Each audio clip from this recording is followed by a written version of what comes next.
ತಮ್ಮನನ್ನ ಈ ಅಕಾಡೆಮಿಗೆ ನಾನು ಈ ಅಕಾಡೆಮಿಗೆ ಕೆಲವೊಂದು ಸೌಲಭ್ಯಗಳನ್ನು ಪಡ್ಕೊಂಡ್ಮೇಲೆ ನನ್ನ ತಮ್ಮನನ್ನ ಈ ಅಕಾಡೆಮಿಗೆ ಸೇರಿಸಬೇಕಾದ್ರೆ ಸ್ವಲ್ಪ ಆರ್ಥಿಕ ಪರಿಸ್ಥಿತಿ ಅಂತಕ್ಕಂಥದ್ದು ನಮಗೆ ಅಷ್ಟು ಉತ್ತಮವಾಗಿರಲಿಲ್ಲ.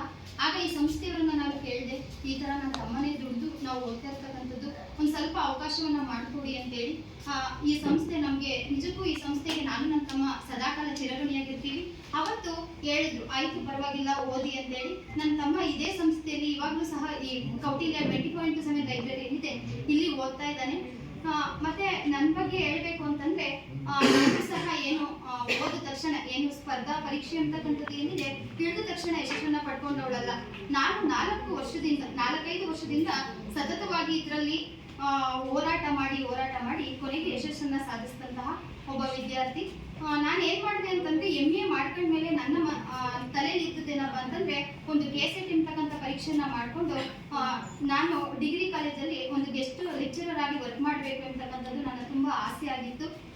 ನಾನು ಏನ್ ಮಾಡಿದೆ, ಫಸ್ಟ್ ಬಂದಾಗ ಬರೀ KCET ಮಾತ್ರ ಫೋಕಸ್ ಮಾಡ್ತಿದ್ದೆ. ನನಗೆ ಹಿಂಗೆ ಕಾಂಪಿಟೇಟಿವ್ ಫೀಲ್ಡ್ ಇದೆ ಮತ್ತೆ ಈ ತರ ಓದಬೇಕು ಎಂತಕ್ಕಂಥವ್ರು ಯಾರು ಸಹ ಗೈಡ್ ಅಂತಕ್ಕಂಥವ್ರು ಇರಲಿಲ್ಲ.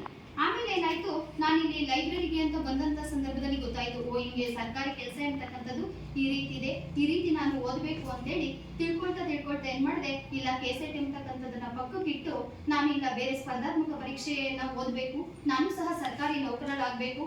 ಯಾಕಂದ್ರೆ ನಾನು ಕೆಲಸವನ್ನ ತಗೊಂಡ್ರೆ ನಾನು 4 ಜನಕ್ಕೆ ಮಾದರಿ ಆಗ್ತೀನಿ. ನನ್ನ ಊರಿನಲ್ಲಿ ಯಾರು ಸಹ ಸರ್ಕಾರಿ ನೌಕರರು 1-2-3 ಜನ ಇರ್ಬೋದು. ಬಟ್ ನನ್ನ ಪ್ರಕಾರ ಏನಪ್ಪಾ ಅಂತಂದ್ರೆ ಎಲ್ಲರಿಗೂ ಸಾಧನೆಯನ್ನ ಮಾಡ್ತಕ್ಕಂಥ ವ್ಯಕ್ತಿಗಿಂತ ಏನು ಇಲ್ದಾನೆ ಮೇಲ್ ಬರ್ತಾರಲ್ಲ ಅಂತಹ ವ್ಯಕ್ತಿಗಳು ಮಾಡ್ತಕ್ಕಂಥ ಸಾಧನೆ ಅಂತಕ್ಕಂಥದ್ದು ಮುಖ್ಯ ಅಂತೇಳಿ ನಾನು ನನ್ನ ಬದುಕಿನಲ್ಲೂ ಕಂಡುಕೊಂಡಿದ್ದೀನಿ. ಅದೇ ನಿಜವಾದ ಸಾಧನೆ ಅಂತೇಳಿ ಹೇಳಿಕೆ ಇಷ್ಟಪಡ್ತೇನೆ.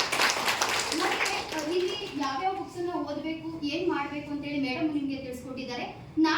ನಾನು ಹೇಗೆ ಓದ್ದೆ ಅಂದ್ರೆ ನಾನು ಏನು 4-5 ವರ್ಷದಿಂದ ಮಾಡಬೇಕಾದಂತ ಸಾಧನೆಯನ್ನ ನಂದು ಜರ್ನಿ ಸ್ಟಾರ್ಟ್ ಆಗಿದ್ದು 2021ರಿಂದ. SSC ಅಂತಕ್ಕಂಥದ್ದು ನಂದು ಸ್ಟಾರ್ಟ್ ಆಗಿದ್ದು 2021ರಿಂದ. ನಾನು ಫಸ್ಟ್ SDA 155 ಮಾರ್ಕ್ಸ್ ತೆಗೆದಿದ್ದೆ. SDA ವೆರಿಫಿಕೇಶನ್ ಆಯಿತು, ಬಟ್ ಫೈನಲ್ ಅಲ್ಲಿ ನಂದು ಆಗಿಲ್ಲ. ಮತ್ತೆ ಡಿಗ್ರಿ ಕಾಲೇಜ್ ಅಸಿಸ್ಟೆಂಟ್ ಪ್ರೊಫೆಸರ್ ಎಂತಕ್ಕಂಥದ್ದು ಏನಿದೆ, ಅಸಿಸ್ಟೆಂಟ್ ಪ್ರೊಫೆಸರ್ ಅಲ್ಲಿ 1:1 ಬಂದೆ. ಬಟ್ ನಂದು ಈಗ 1:1 ಬಂತು. ಇವತ್ತು 1:1 ಬಿಟ್ರು, ನಾಳಿದ್ದು ಮತ್ತೆ ರಿವೈಸಲ್ ಅಂತ ಬಿಟ್ರು. ಹೈದರಾಬಾದ್ ಕರ್ನಾಟಕ ಇಶ್ಯೂ ಇಂದ ಏನಾಯ್ತು, ನಾನು ಮತ್ತೆ ಹೈದರಾಬಾದ್ ಕರ್ನಾಟಕ ಕ್ಯಾಂಡಿಡೇಟ್ ಒಬ್ರು ಈ